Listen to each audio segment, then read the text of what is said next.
అభయహస్తం దరఖాస్తుల data entry వ్యవహారాన్ని మొత్తం ప్రైవేట్ ఏజెన్సీలకు ఇచ్చారన్నది వాస్తవం కాదన్నారు జీహెచ్ఎంసీ కమిషనర్ రోనాల్డ్ రోజ్.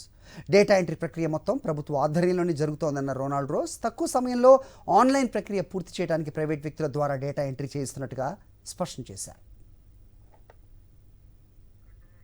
దరఖాస్తులను డేటా ఎంట్రీ సెంటర్స్కు తీసుకెళ్లే క్రమంలోనే పొరపాట్లు జరిగాయంటున్న జీహెచ్ఎంసీ కమిషనర్ రోనాల్డ్ రోజ్ మా ప్రతినిధి శేఖర్ మాట్లాడారు. చూద్దాం. రాష్ట్ర వ్యాప్తంగా అభయహస్తంకు సంబంధించినటువంటి దరఖాస్తులు ఆన్లైన్లోకి ఎక్కిస్తూ ఉన్నారు. జిహెచ్ఎంసీలో కూడా ఆ ప్రక్రియ కొనసాగుతూ ఉంది. మొత్తం జిహెచ్ఎంసీ పరిధిలో 30 సర్కిళ్లలో ఈ ప్రక్రియ కొనసాగుతూ ఉంది. జిహెచ్ఎంసీ కమిషనర్ ఈ పరిశీలన అంతా కూడా చేస్తూ ఉన్నారు. ప్రస్తుతం మనతో పాటు ఉన్నారు. సార్, అభయహస్తం దరఖాస్తులకు సంబంధించి గత 2-3 రోజుల నుంచి పెద్ద ఇష్యూ జరుగుతూ ఉంది. రోడ్ల మీద దరఖాస్తులు పడిపోయాయని, ప్రైవేట్ ఏజెన్సీలకు ఇచ్చారని. ప్రస్తుతం ఎట్లా జరుగుతుంది? ఆన్లైన్ ప్రాసెస్ ఎట్లా జరుగుతుంది? అంటే మన జిహెచ్ఎంసీ పరిధిలో మనకు 635 సెంటర్లను పెట్టుకుని దాదాపు 25 లక్షల అప్లికేషన్స్ 6వ తారీఖు వరకు 10,000 మంది మా సిబ్బంది అందరం కూడా టోటల్ టైం దానికే కేటాయించి కలెక్ట్ చేసుకోవడం జరిగినాయి. సో చాలా పకడ్బందీగా అన్ని చోట్ల ప్రజలకు ఎటువంటి ఇబ్బంది కలగకుండా మంచిగా ఇంక్లూడింగ్ వాళ్ళు ఫామ్స్ కూడా మన వాళ్ళే కూర్చొని రాసి ఈ డేటాని కలెక్ట్ చేసుకోవడం జరిగినాయి.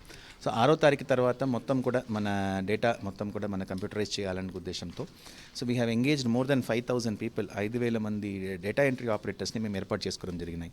25 లక్షల అప్లికేషన్ ఫామ్స్ మనకు ఇవన్నీ డేటా ఎంట్రీ చేయాలనుకుంటే చాలా పెద్ద ఎత్తున చేయాల్సిన అవసరం ఉంది. ప్రతి జిల్లాలో కూడా ఇట్లాగే జరుగుతున్నాయి. దాదాపు మన జిల్లా మొత్తం తీసుకుంటే కూడా దాదాపు 30-40 వేల మందికి పైగా డేటా ఎంట్రీ ఆపరేటర్స్ దీని మీద పనిచేస్తున్నారు. మనకు జిహెచ్ఎంసీకి తీసుకుంటే మన దగ్గర ఒక 250-300కి ఎక్కువ డేటా ఎంట్రీ ఆపరేటర్స్ అని ఉండరు. కాబట్టి మనకు గవర్నమెంట్ పర్మిషన్తోనే we engaging private data entry operators. So ప్రతిసారి డేటా ఎంట్రీ పెద్ద ఎత్తున చేసేటప్పుడు ఇదే ప్రక్రియ ఫాలో అవుతాము. అది ప్రకారమే we have taken data entry operators.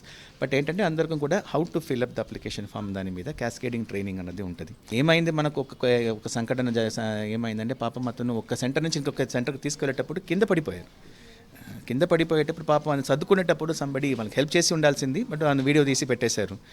దానివల్ల బట్ డెఫినెట్గా మేము ఒక ఎస్ఓపి ఇచ్చాం. అంటే మనకు ట్రాన్స్పోర్టేషన్ ఎట్లా చేయాలి అని ట్రంక్ బాక్స్లోనే చేసి ఉండాల్సింది, వాళ్ళు చేయలేదు. దానివల్ల ఆ టీమ్ లీడర్ ఎవరో వాళ్ళని సస్పెండ్ చేయడం జరిగినాయి.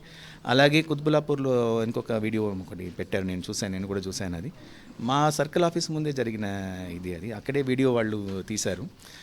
మన again we have given show cause notice. Circle office నుంచి వాళ్ళు వార్డ్ ఆఫీస్ తీసుకెళ్తున్నారు. పాపం వార్డ్ ఆఫీస్లో they have set up and centre for the purpose of data entry.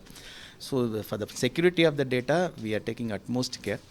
So దానివల్లనే మేము ఇక్కడ అందరినీ ఇక్కడ కూర్చోపెట్టేసి ఎవ్రీ ఫామ్స్ వాళ్ళకి ఇచ్చిన కట్టలు we know exactly A forms వాళ్ళకి ఇచ్చాము, 80 ఫామ్స్ ఇచ్చాము. కంప్లీట్ అయిన తర్వాత వాళ్ళ దగ్గర మళ్ళీ కలెక్ట్ చేసుకోవడం. ప్లస్ మీరు అక్కడ చూడవచ్చు ప్రతి ఫామ్ ఎవరు ఎంటర్ చేశారని బై నేమ్ వస్తుంది. సో అంత జాగ్రత్తగా చూసుకుంటున్నాం మేము.